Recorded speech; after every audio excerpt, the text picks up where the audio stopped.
Welcome to this week's video on the foundational theories of persuasion. This is going to be one of the clunkier lectures, so please forgive me. Anything with theory involved in it is not going to be sexy or fun, but I will try to do my best. This video will go over the earlier theories of persuasion and lead up to the more recent nuances and the foundational theories of the elaboration and likelihood model and social learning theory. You are not meant to memorize these theories, but I want you to internalize them and make your own personal connections with each theory, so that way you can more easily use these for your class assignments and projects.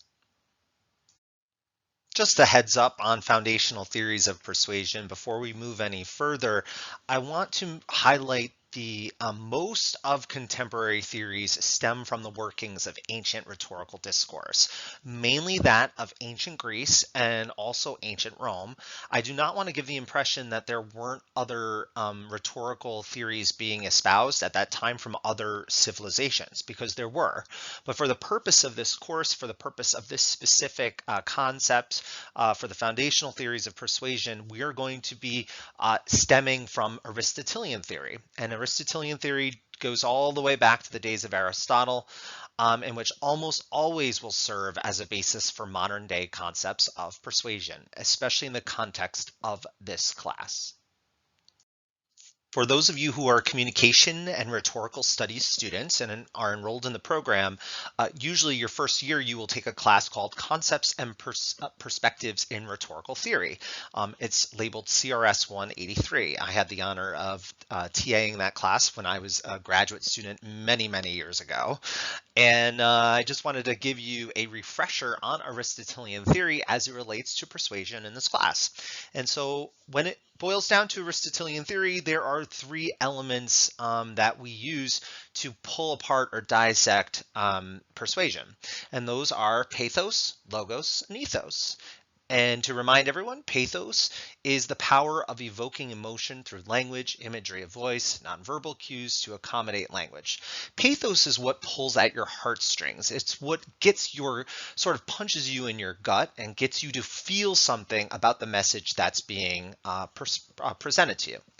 Logos just means logic or reasoning. And so logos is for using reasoning in sequence to establish a truthful and logical presentation of information. And so essentially, if it doesn't make sense, it cannot be true. And so logos is a great way of ensuring that the power of persuasion is being influenced by what seems as correct and reasonable information.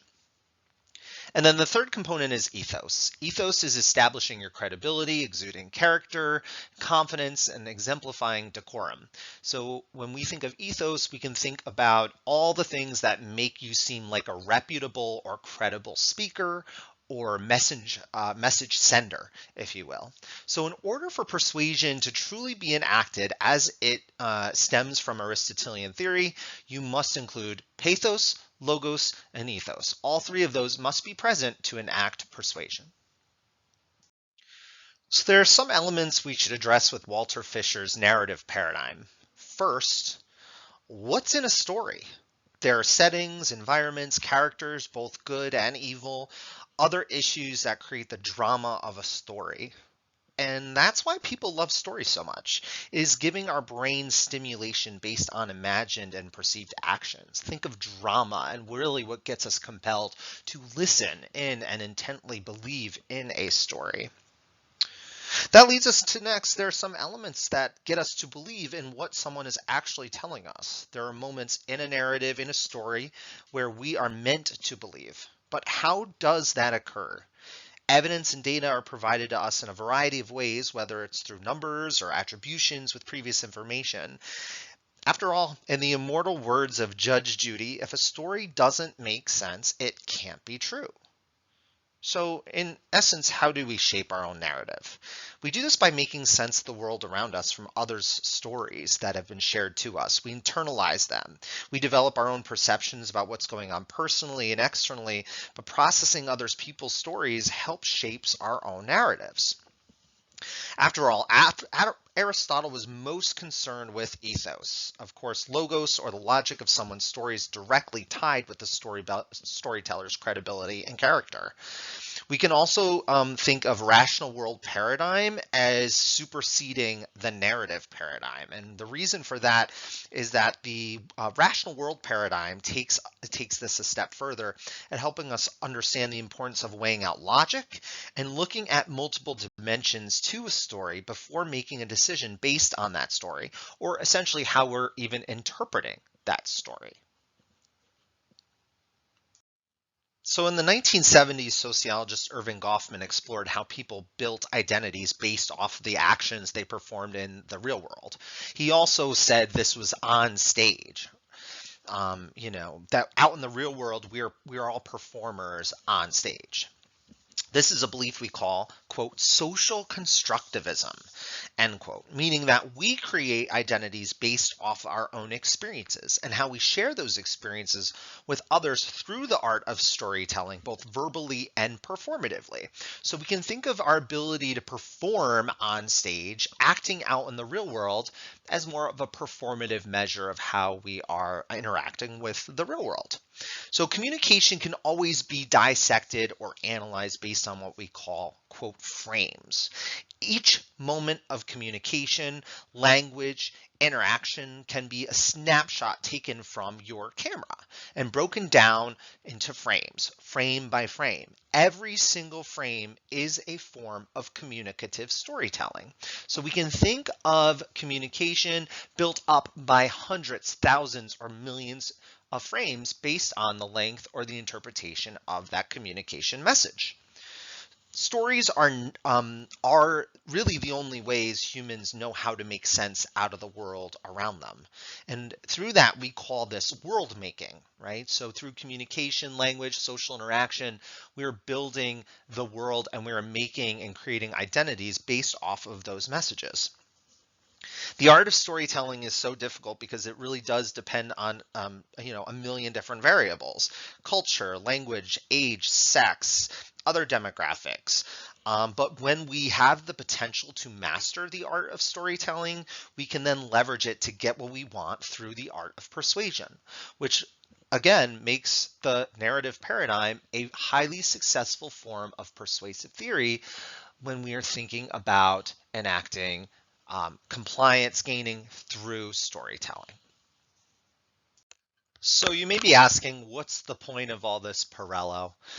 Well, I wanted to use narrative paradigm as a sturdy foundational theory to help you understand and conceptualize the other theories that we're going to be learning throughout this lecture, right? So narrative paradigm, I would say, is probably one of the easiest most accessible theories to understand in persuasion.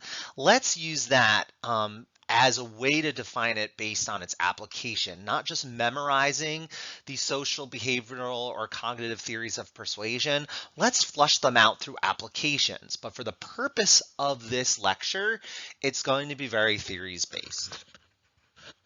Let's look at one of the major social theories of persuasion, and that is attribution theory, which essentially rests on figuring out we determine the reasons that we do things, right? So what is the psychology behind our decisions that are being made? And it really does all boil down to attribution theory in a persuasive appeal, right? So attribution is the inference made about, could be why something happened, why someone did or said something, or perhaps why you acted or responded in a particular way. Fritz Heider created a classification system with a spectrum of items to help demonstrate the levels of which someone was going to accept or reject an appeal. So Heider broke these up into personal and external. Personal alludes to specific personality traits with you or the artifact that's directly involved in the decision-making process. External causes are outside the realm of the decision maker and are farther removed from the process. Other application items include effort, desire, belonging, obligation, and permission. Each one of these items has the potential to sway in whether or not we accept or reject a persuasive appeal. Causal attributions is just an extension of attribution theory and was furthered by Fritz Heider in the 1960s. Heider found that people use logical information processing and analytical reasoning to reach conclusions, and that those personal viewpoints impact the decision-making process. So people's own attributions were affected by the perceiver's own frame of reference. Heider will often refer to these frames of reference as what we call perceptual style, which is a person's frame of reference that can be born from socialization, life experiences, culture, beliefs, and age, and a million other different variables. So, for example, if I survived a bad car accident as a child, I'm most likely to always be concerned about car safety, including seatbelts, speed limits, who's driving, alcohol intake, all that stuff, because that frame of reference is now contributing to the future decisions and persuasive effects and appeals regarding car safety. So causal attributions are essentially telling us that we make inferences about other people and actions based on our own personal experiences. Social judgment theory is one of my favorites, especially since it's one of the foundational teaching theories as well. To me, social judgment theory is all about social pressure and how our behaviors are modified and impacted by social norms. This theory develops predictions about what types of messages will actually persuade an individual. Before we can make a decision, social judgment theory dictates to us to ask something like, what will others think of me? Or how will I perceived if I make this decision? Which is very helpful, especially when it comes to marketing and advertising campaigns on hugely massive levels. But how does this work? An individual weighs every new idea, comparing it with the individual's present point of view to determine where it should be placed on the attitude scale of an individual's mind. So we can think of a scale in which someone's attitude of acceptance versus ambivalence or rejection sits within our mind and our frame of reference. There are different levels of acceptance with latitudes of acceptance, which the person is more open to accepting the premise versus levels of non-commitment or rejection. Levels of non-commitment just mean the decision maker has no positive or negative commitment associated, or they have a wider range of consideration before making that decision. Occasionally, your ego involvement can lead to biases within decision making, depending on how closely tied an issue is with your emotional state. The elaboration likelihood model developed by Petty and Cacioppo explored the depth in which we consider ideas, and it depends on which route they travel within our brain, the peripheral or central.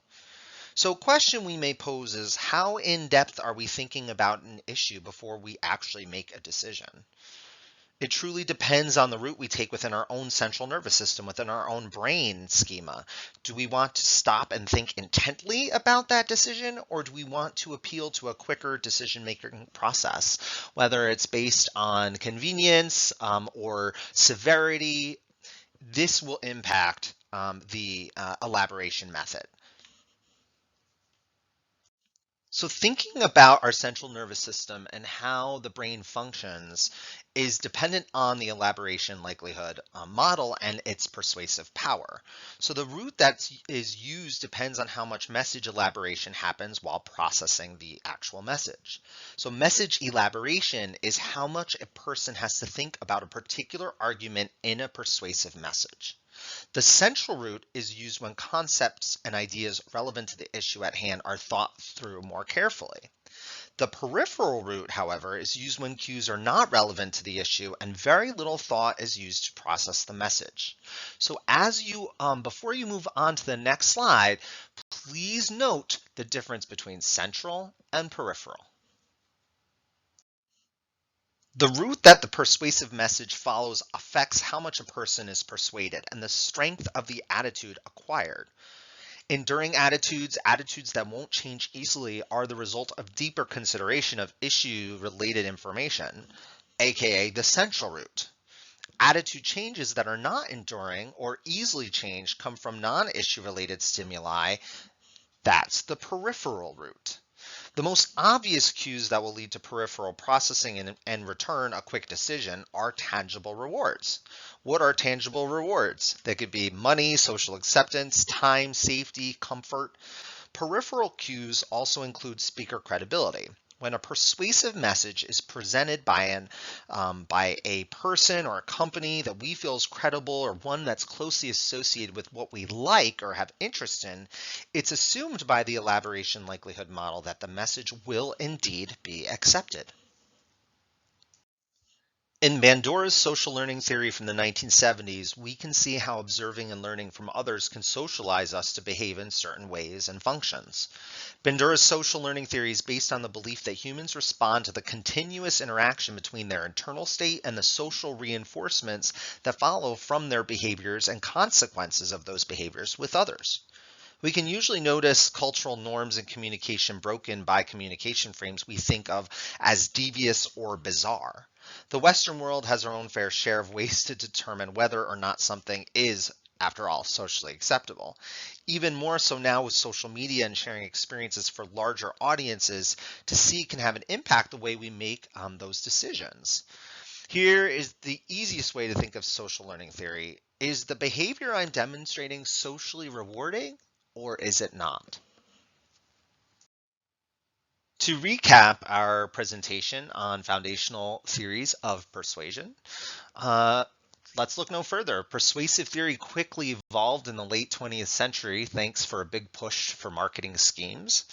Foundational theories rely on both sociological and psychological frameworks for reflecting accurate persuasive appeals. It's one reason why persuasion is such a challenging field to analyze and study. Socialization, personal beliefs, attitudes, and cultural norms have major impact with persuasive influence on others and the self.